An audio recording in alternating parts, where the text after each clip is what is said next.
பெருமை அளித்தல் என்பது நம்மை நரகத்தில் கொண்டு போய் சேர்க்கக்கூடிய ஒரு பாவம்.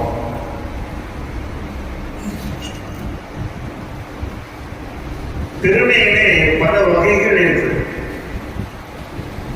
அழகால் பெருமை கொள்கின்றான், அந்தஸ்தால் பெருமை கொள்கின்றான், பணத்தால் பெருமை கொள்கின்றான், படிப்பால் பெருமை கொள்கின்றான், பதவியால் இன்ன பிற திறமைகளால் மனிதன் பெருமையாக தன்னை பறைசாற்றிக் கொள்கின்றான்.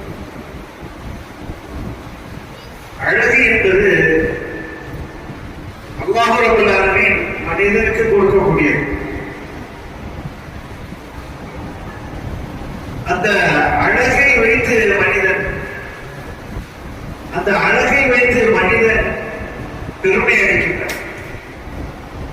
கொஞ்சம் அழகா இருந்துட்டானா அந்த அழகை வச்சு தன்னை ஒரு பெரிய ஆளா பெரிய கௌரவம் பார்த்து அந்த ஒரு அழகா இருக்கேன் அப்படின்னு சொல்லி அந்த அழகினால பெருமை கொள்ளக்கூடிய சூழ்நிலையை மனிதர்கள் குறிப்பாக பெண்கள் இடத்திலே பார்க்க முடியும்.